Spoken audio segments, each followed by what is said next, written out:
Salve Omnis, me presento, soy Remus Okami y estreno sección en el canal de la Biblioteca de Clio. Espero que todo el mundo esté esperando aprender sobre la historia tanto como yo, y si no, dame la oportunidad de hacerte cambiar de parecer.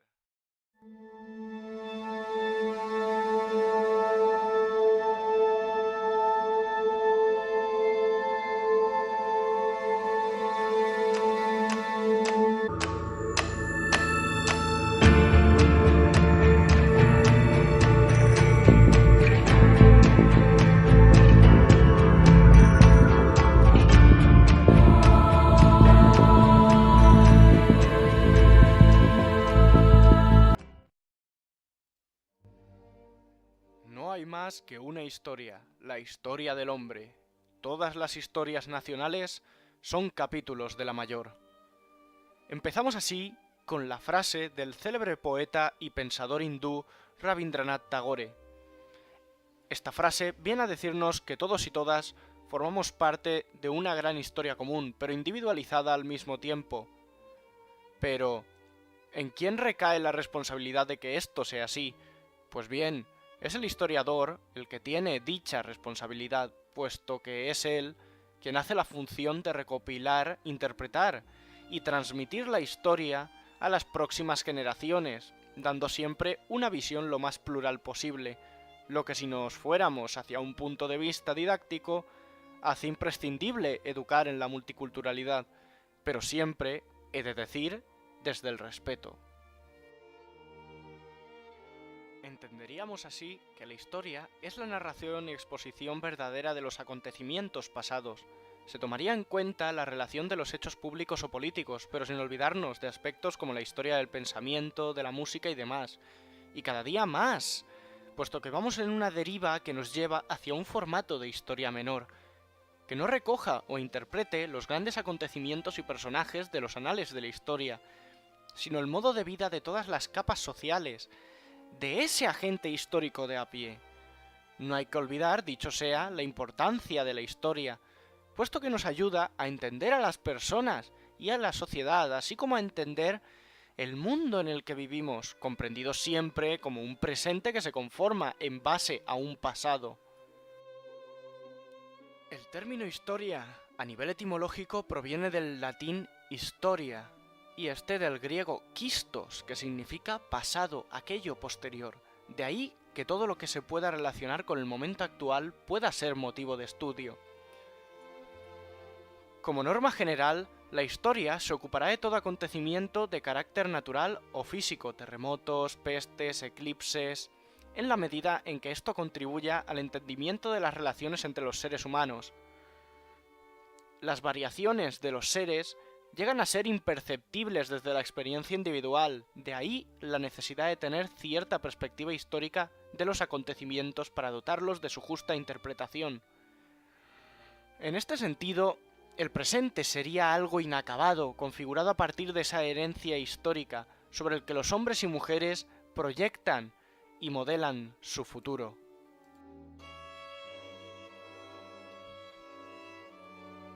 Así pues, se deduce que la historia humana comprende la totalidad de lo que podemos llegar a saber del pasado de la humanidad, o más bien, de lo que podemos saber, porque siempre hay algo que se nos escapa o se pierde, ya que a medida que nos alejamos de su época, se ve tanto alterado por el desgaste natural como por el cambio que se ha producido en las condiciones del sujeto histórico. Además, hay que precisar que cada generación tiene una visión y un conocimiento limitado de la humanidad pretérita, teniendo en cuenta lo variantes que son los intereses humanos con relación a sus tendencias según los tiempos. En resumen, la historia es la ciencia que estudia el origen de la humanidad y su evolución política, cultural, etc. El ser humano entendido como ser social a lo largo de los tiempos. Una ciencia social que realiza un estudio del pasado en un tiempo y espacios concretos. Como ya habréis podido entender, el sujeto de la historia es la humanidad, integrada a esta por grupos humanos o pueblos distintos que están a veces interrelacionados o interconectados.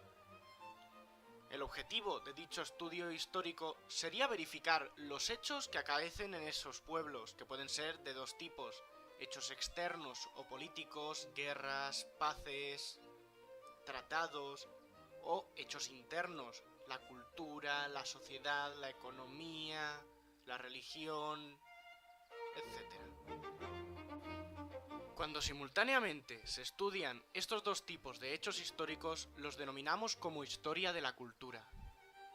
Conocer el pasado es posible, pero complicado, en tanto que hay que seguir el camino adecuado, usar unos procedimientos que nos ayuden a establecer niveles de lectura coherentes del pasado, tal y como veremos en otro vídeo que quiero dedicar a ello. Por ello, debemos recordar que la historia es una ciencia social y multidisciplinar, es decir, el historiador utiliza un método científico aplicado al campo de las ciencias humanas, por lo que sus conclusiones deben de ser rigurosas y argumentadas. Se basa en las fuentes de las cuales emana la información para que el historiador realice su función, pero es multidisciplinar en tanto que confluye en otras ciencias del mismo modo que la historia se apoya en el estudio de estos saberes, ya sea la sociología, la arqueología, la filología, la economía, la demografía, etc.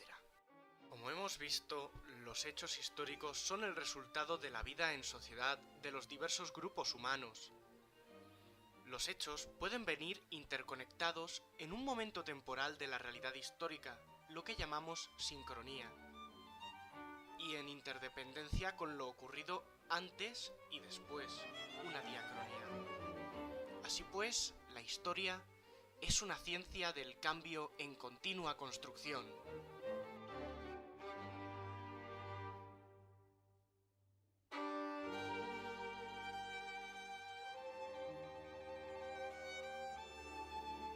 En esta segunda parte del vídeo pasaremos a hablar sobre la evolución que ha tenido a lo largo de los siglos desde su comienzo el saber histórico. Es un punto bastante interesante y que creo que a muchos os interesará, así que si me dais una pequeña oportunidad, espero poder introduciros en esta materia. Lo primero de todo, ¿qué es la historiografía? Pues bien, la historiografía es el estudio de la producción escrita sobre la historia y sus fuentes, así como de sus autores. El concepto abarca, dicho sea de paso, el conjunto de obras de carácter histórico. Para encontrar el primer intento de explicar los hechos históricos, debemos de remontarnos al siglo V, en concreto a la zona de la actual Grecia, donde nos encontraríamos con figuras tales como Heródoto y Tucídides, con obras como las que tenéis ahora mismo en pantalla. Ya en el mundo grecorromano, la historia empezó a configurarse como una disciplina de estudio y a distinguirla de leyendas o mitos. Con la llegada posteriormente del cristianismo, se le dio a la historia un carácter divino, más providencial. Muchos siglos después, con el humanismo y luego el Renacimiento, se perdió la visión teológica y se le añadió un método más riguroso con la selección de las fuentes. En el siglo XVIII, el racionalismo cartesiano negó a la historia su categoría como ciencia. ¡Qué malo fue Descartes! No obstante, esta siguió progresando en rigor y en el uso de las fuentes, alcanzando un gran impulso con la Ilustración, que defendió el carácter científico de la historia y su utilidad para el desarrollo futuro. A comienzos del siglo XIX, época de la Restauración, la visión romántica y nacionalista precisó lo importante que era la historia para dar sentido a sus ideales. El romanticismo defendió la personalidad e historia propias de cada pueblo en perjuicio de las leyes generales, como hizo el historicismo alemán, movimiento del que podremos hablar en otro momento. Del historicismo alemán podríamos destacar la figura del historiador Ranke. Las nuevas corrientes que surgirán de la segunda mitad del siglo XIX cambiaron los paradigmas. Por un lado, tenemos el positivismo de Comte, que redujo el trabajo del historiador a buscar hechos y datos, de cuyo análisis se ocuparían los sociólogos. Por otro lado, nace la visión marxista de la mano de Marx y Engels, basándose en el materialismo histórico para explicar la evolución de las sociedades humanas en base a la lucha de clases, desde una visión más económica. Esta visión factual, narrativa, lineal y con protagonismo casi exclusivo de las fuentes llegó hasta el siglo XX, cuando aparecieron alternativas como la Escuela de Anales, de la mano de Lucien Febvre y Marc Bloch, que rechazaba el historicismo empírico donde predominan los aspectos políticos y hechos puntuales a favor de una visión más interdisciplinar, dando protagonismo a las masas donde primaría lo económico y social. Su influencia fue muy importante después de la Segunda Guerra Mundial. Esto sería un ejemplo de la que se conocerá como primera escuela de anales, y a lo largo de otros vídeos haremos referencia a las demás escuelas que marcarán un punto de inflexión en la historiografía, desde su comienzo hasta nuestros días. A partir de los años 60 del siglo XX, los estudios históricos se expandieron hacia otras perspectivas y fueron incorporando cada vez más una visión más amplia y más diversificada en torno a distintos aspectos de la misma sociedad, y siendo influenciada cada una por una rama distinta de las ciencias sociales, que más peso tuvo en ese momento. Un ejemplo de ello sería la aparición de la historia de género, de la mano de Joan Kelly, en 1977, con la publicación de su obra Did Women Have a Renaissance? También surgiría la que es, a mi parecer, una de las perspectivas históricas más interesantes. Esta sería la conocida como historia desde abajo, un nuevo concepto de narración histórica de origen británico que por aquel entonces surgió de las bases del marxismo y se preocupaba por hablar de los agentes históricos de clases campesinas o trabajadoras, preocupados esencialmente por el enfoque clasista del propio marxismo, cuyos historiadores más destacados serían E.P. Thompson y Eric Hobsbawm, entre otros. Este enfoque, décadas más tarde, ocasiona una diversificación de los paradigmas desembocando en la creación de la microhistoria, género historiográfico de la rama de la historia social, como el ya citado antes, que analiza cualquier clase de acontecimiento, personajes u otros fenómenos del pasado, que en cualquier otro tratamiento de las fuentes pasarían inadvertidos totalmente. La razón por la que llaman el interés del historiador puede ser muy diversa, puede ser lo raro, pero también lo cotidiano. Este sería el caso del italiano Carlo Ginzburg, que en su obra El queso y los gusanos extrae hasta la última posibilidad de la documentación del proceso inquisitorial a un excéntrico molinero de Friuli llamado Menocchio en el siglo XVI. En una perspectiva más actual, Francis Fukuyama, estadounidense de origen japonés, politólogo muy respetado, escribió su obra El fin de la historia y el último hombre en 1992, en el que defiende la teoría de que la historia humana, como lucha entre ideologías, ha concluido.